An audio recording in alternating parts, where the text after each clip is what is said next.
Halo teman-teman, selamat datang di channel Pahlevi Reza. Hari ini kita akan membahas sebuah alur cerita film yang akan seru sekali. Dan inilah alur cerita filmnya.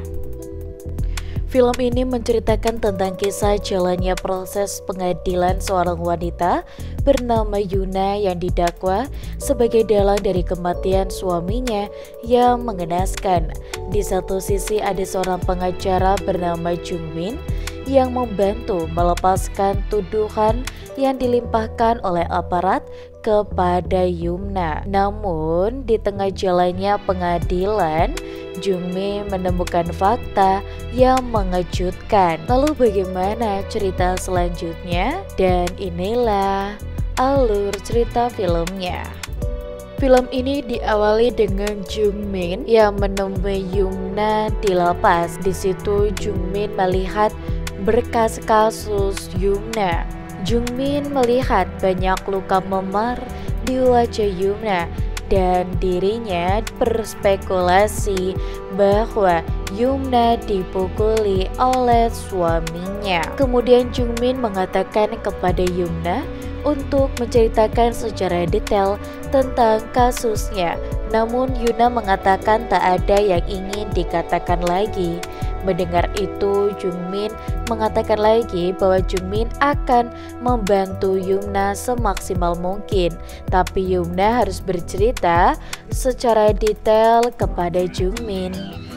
Lalu Yuna tiba-tiba mengatakan bahwa dirinya melakukan pembunuhan atas suaminya. Mendengar itu, Jungmin mengatakan kalau dirinya tak percaya kalau Yuna membunuh suaminya, dan Jungmin mengatakan bahwa di sini Yuna itu adalah korbannya. Namun sebelum pergi, Yuna mengatakan kalau dirinya adalah tersangka. Kemudian Jungmin di kantornya bersama rekannya bernama Pak Hwang sedang melihat berkas kasus Yuna. Pak Hwang mengatakan bahwa Yuna membunuh suaminya saat tidur.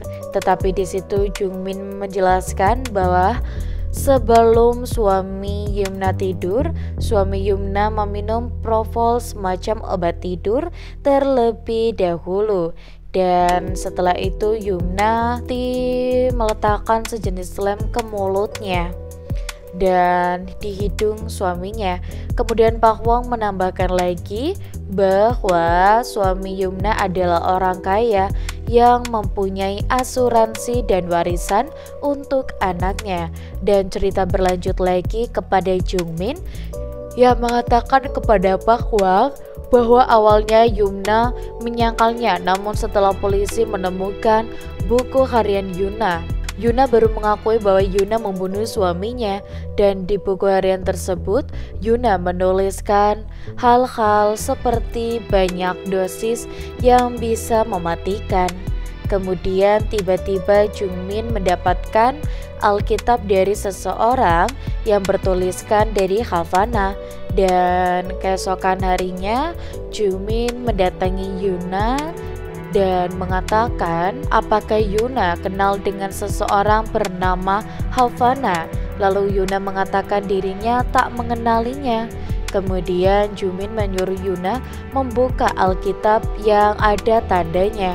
Di situ Jungmin mengatakan bahwa itu adalah pesan dari seseorang untuk Yuna. Setelah itu Yuna mengungkap pesan tersebut di dalam Alkitab yang bertuliskan, "Jangan takut karena aku bersamamu." Membaca pesan itu Yuna pun merasa gelisah, dan Yuna mengatakan lagi kepada Jungmin bahwa tak ada lagi yang Yuna katakan. Mendengar itu Yuna di sini dikatakan, apakah kamu tidak kasihan dengan anaknya yang bernama Minji yang masih membutuhkan kasih sayang dari ibunya? Dan Jungmin mengatakan lagi bahwa saat sidang nanti Yuna harus menyangkalnya. Dan scene berpindah saat sidang pertama Dan Hakim Choi mempersilahkan jaksa penuntut umum yaitu Jaksa Min untuk membacakan kasus Yuna. Jaksa Min mengatakan bahwa Yuna telah bersalah membunuh suaminya pada tanggal 21 Agustus jam 2 pagi di kediaman rumahnya. Jaksa Min juga mengatakan lagi bahwa Yuna mengambil propofol dalam dosis mematikan dan menyuntikkan ke lengan suaminya.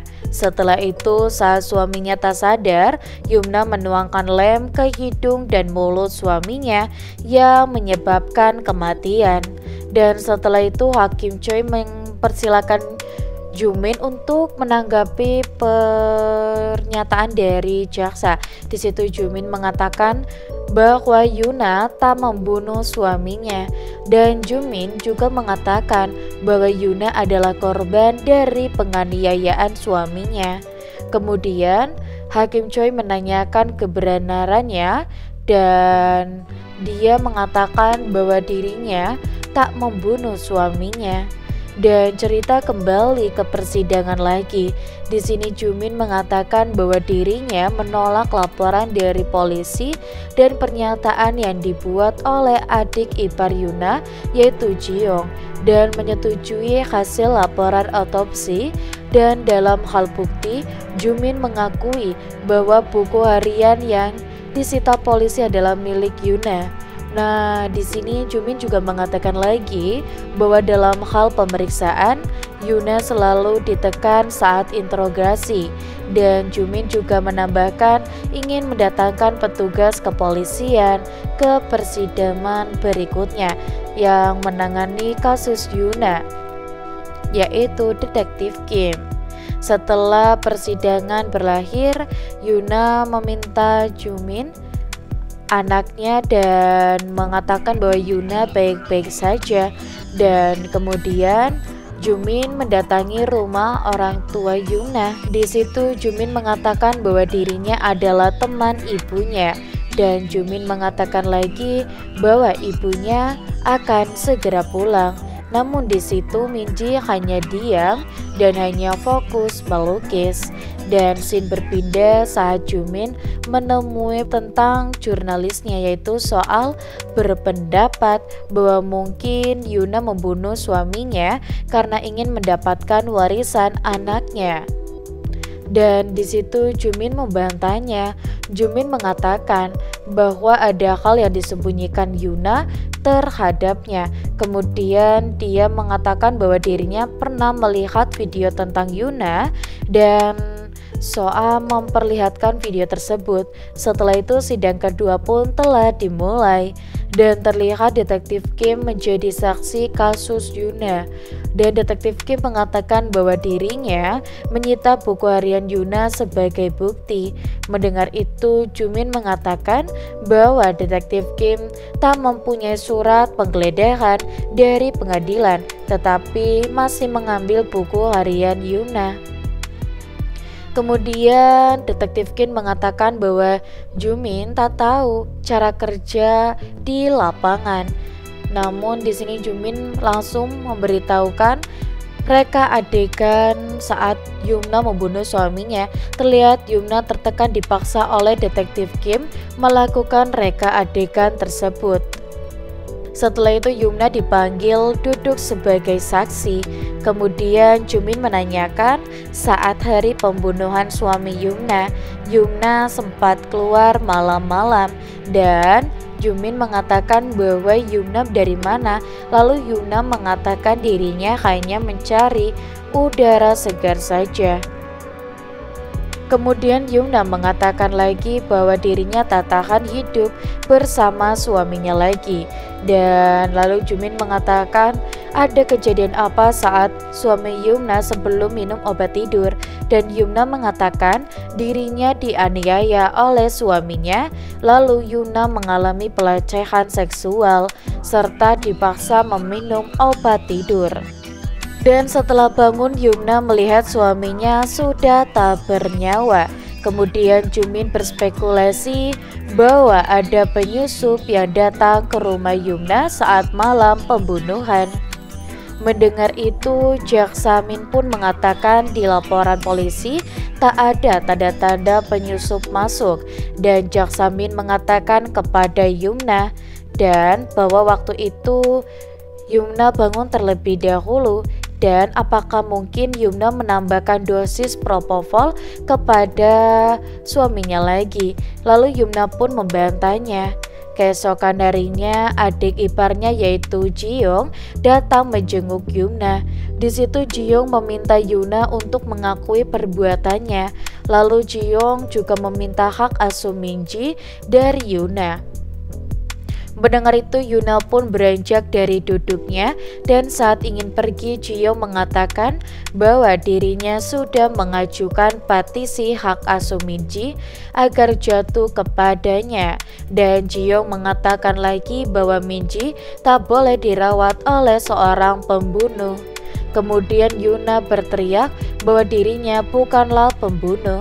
Dan alur dibawa kepada saat malam sebelum pembunuhan. Di situ terlihat Yuna sedang dipukuli oleh suaminya. Setelah itu suaminya bertanya dari mana Yuna tadi. Lalu Yuna mengatakan keluar untuk mencari udara segar. Mendengar itu suaminya marah memukuli Yuna dan memaksa Yuna melakukan hubungan badan. Dan scene berpindah saat Yuna bermimpi Minji dibawa oleh Jiyong dan dirinya berteriak secara histeris. Dan keesokan harinya Jungmin mendatangi Yumna dan di sini dia mengatakan bahwa Minji akan mendatanginya dan Jungmin mengatakan bahwa Yuni sebentar lagi akan bebas dan akan mengambil Minji darinya. Dan alur dibawa saat malam sebelum pembunuhan. Yumna ternyata pergi ke sebuah taman dan masuk ke dalam sebuah mobil. Dan di situ juga ada seorang yang sedang jogging di malam hari. Pada malam tersebut melihat Yumna masuk ke dalam mobil, kemudian berpelukan dengan pengemudi, dan orang yang melihat Yumna di taman sekarang menjadi saksi di persidangan. Dan di dalam sidang ketiga, jaksa menanyakan kepada saksi mobil apa yang dilihatnya di taman. Lalu saksi mengatakan mobil yang ia lihat adalah sedan putih. Dan jaksa kemudian mengatakan bahwa Yumna dan selingkuhannya adalah yang membunuh suami Yumna. Mendengar itu Jungmin mengatakan bahwa saksi hanya melihat sekali dan tetapi langsung hafal wanita itu adalah Yuna. Dan saksi tersebut mengatakan bahwa Yuna dulunya adalah artis dan saksi pernah menonton filmnya. Dan Yumna menuliskan sesuatu di kertas dan ditunjukkan kepada Jungmin yang isinya bahwa pernyataan saksi adalah benar. Setelah itu Jaksamin menyiksa Hakim Choi untuk membuka identitas siapa yang ditemuinya pada malam itu. Lalu Jungmin mengatakan bahwa Yumna akan berbicara. Malam harinya Hakim Choi membuka buku harian Yumna. Dirinya membaca tulisan "Jangan takut karena aku bersamamu". Dan alur dibawa pada saat masa lalu Yumna mengikuti sebuah kelompok di toko buku dan terlihat seorang pria membacakan isi buku kepada orang-orang di situ. Dan cerita berlanjut lagi kepada Jungmin yang mendapatkan informasi dari Havana yang menjelaskan bahwa Jiyong adalah seorang perawat yang suka menganestesi anjing. Lalu malam harinya Jungmin dan yang lainnya pergi ke tempat Jiyong, namun hanya Soai yang masuk ke dalam rumah Jiyong bersama anjing milik Bahwang. Di situ Soam menyamar sebagai pemilik anjing yang ingin anjingnya mendapatkan perawatan dari Jiyong. Dan saat Soam mengetahui bahwa Jiyong akan menyuntikkan propofol ke anjing tersebut, Soa pun mengatakan bahwa anjingnya tak jadi disuntik.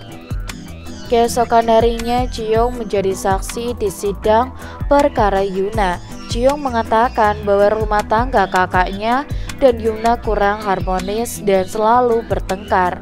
Lalu Jiyoung mengatakan lagi kalau kakaknya pernah mengatakan kalau Yuna telah berselingkuh. Kemudian Jungmin mengatakan kepada Jiyoung, apa tujuan Jiyoung ingin mengadopsi Minji? Apakah karena warisan Minji? Mendengar itu Jiyoung langsung membantahnya. Lalu Jungmin mengatakan lagi bahwa musim gugur lalu Jiyoung meminta korban meminjamkan sejumlah uang kepada suami Jiyoung untuk berbisnis. Namun korban menolaknya dan sejak itu Jiyoung menjadi benci terhadap kakaknya dan Yuna. Setelah itu Jungmin menambahkan lagi bahwa Jiyoung sebelum kakaknya meninggal dirinya sempat menelpon pihak asuransi menanyakan asuransi kakaknya. Mendengar itu Jiyoung pun menjadi marah. Kemudian Jungmin juga mengatakan bahwa Jiyoung adalah perawat yang menyuntikkan propofol kepada anjing dan Jungmin berpikir mungkin Jiyoung juga menyuntikkan ke tubuh manusia juga. Dan scene berpindah saat Hakim Choi menemui Jungmin di kantor. Hakim Choi bertanya apakah Jungmin mempercayai ucapan Yuna. Lalu Jungmin mengatakan bahwa dirinya yakin Yuna tak bersalah. Lalu Hakim Choi mengatakan bahwa orang yang berada di dalam mobil bersama Yuna akan menjadi saksi di persidangan. Setelah itu terlihat Jiyoung mendatangi Minji dan menanyakan apakah Minji melihat sesuatu saat ayahnya meninggal. Mendengar itu Minji menangis dan mengatakan tak melihat apa-apa. Kemudian Minji dirawat di rumah sakit. Jungmin datang menjenguknya. Minji mengatakan dirinya sangat takut melihat ayahnya di mimpinya. Lalu Jungmin mencoba menenangkannya. Setelah itu Jungmin melihat kantong buku yang bertuliskan Havana Books di dekat meja Minji. Keesokan harinya Jungmin mendatangi Havana Books dan bertemu dengan pria pemilik Havana Books tersebut. Di situ Jungmin menanyakan kedekatan Yuna dengan pria tersebut. Lalu pria tersebut mengatakan bahwa dirinya adalah temannya. Kemudian Jungmin langsung mendatangi Yuna. Jungmin mengatakan bahwa jaksa ingin Minji hadir sebagai saksi di persidangan. Lalu Yuna pun langsung panik dan mengatakan Minji tak bisa bersaksi karena Minji belum genap 8 tahun. Dan Jungmin juga mengatakan bahwa dirinya baru berkunjung ke tempat Havana Books. Dan Jungmin juga bertanya kepada Yuna apakah pria itu di dalam mobil. Dan Yuna tiba-tiba mengatakan bahwa diriku adalah pelakunya. Dan scene berpindah di tempat parkir. Dan dia melihat sedan putih dan ada kalung yang sama dipakai Yuna di dalam mobil tersebut. Dan kemudian saat mobil itu pergi, Jungmin terlihat mengikuti mobil itu dan menghampiri pengemudi mobil itu. Keesokan harinya sidang dimulai lagi. Jungmin tiba-tiba memanggil Hakim Choi sebagai saksi. Jungmin juga mengatakan bahwa orang yang di dalam mobil bersama Yuna ternyata adalah Hakim Choi. Dan mendengar itu semua orang terkejut termasuk jaksa Min. Dan sebelum sebagai saksi Hakim Choi mengatakan akan mundur dari kasus ini dan akan digantikan hakim lainnya. Setelah itu Choi sebagai saksi mengatakan bahwa dirinya saksi yang bertemu dengan Yuna di taman dan Hakim Choi mengatakan lagi bahwa Yuna dan Hakim Choi saling mencintai. Dan alur dibawa pada saat mereka berdua di dalam mobil.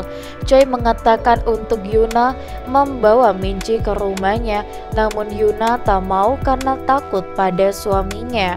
Kemudian Yuna mengatakan untuk mereka berdua tak bertemu lagi. Tetapi tiba-tiba Choi menuduh Yuna ayat Alkitab yang mereka sukai, jangan takut karena aku bersamamu. Dan kemudian Choi mencoba menenangkan Yuna. Lalu Yuna mengatakan ingin kembali ke rumahnya sebelum suaminya bangun. Dan alur kembali ke masa sekarang, Jungmin mengatakan kepada Choi bahwa pukul berapa Yuna kembali pulang. Lalu Choi mengatakan bahwa Yuna pulang jam 3 pagi. Setelah itu Jungmin mengerahkan kamera dashboard kepada hakim dan Jungmin mengatakan bahwa saat jam 2 pagi suami Yuna meninggal. Yuna tak berada di tempat kejadian karena di jam segitu Yuna sedang bertemu dengan hakim Choi dan dari jam 1 pagi sampai jam 3 pagi. Kemudian Choi sambil menangis meminta maaf kepada Yuna, baru bisa menyampaikan sekarang karena dirinya takut kehilangan yang ia punya. Dan alur di bawah saat Jungmin bertemu dengan Hakim Choi sebelum sidang. Terlihat Hakim Choi memberikan rekaman dashboard mobil Hakim Choi kepada Jungmin.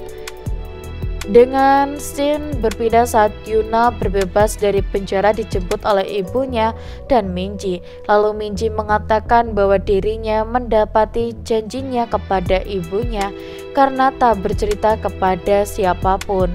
Kemudian Minji bertanya kepada ibunya apakah semua ini mimpi, dan di dalam mimpi Minji mengatakan menghukum ayahnya karena Minji ingin ayahnya berhenti memukuli ibunya. Lalu Yuna pun mengatakan untuk Minji melupakan mimpi buruknya itu. Setelah itu saat di rumah Yuna, Jungmin melihat sketsa gambaran Minji di kertas. Lalu Jungmin menanyakan kepada Yuna apakah waktu pembunuhan ayahnya Minji benar-benar tertidur, dan Yuna pun hanya terdiam. Dan alur dibawa ke malam itu, Yuna menangis sambil membersihkan tangan Minji yang terkena lem, dan ternyata yang membunuh ayahnya adalah Minji. Saat ayahnya tertidur lelap sehabis minum propofol, Minji mengelem mulut dan hidung ayahnya sehingga tak bisa bernafas dan meninggal. Setelah itu 2 tahun kemudian Jungmin menjadi pengacara yang sukses dan film pun tamat. Dan untuk teman-teman jangan lupa untuk like, komen, dan juga subscribe. Kita akan bertemu kembali di video selanjutnya. Sampai jumpa.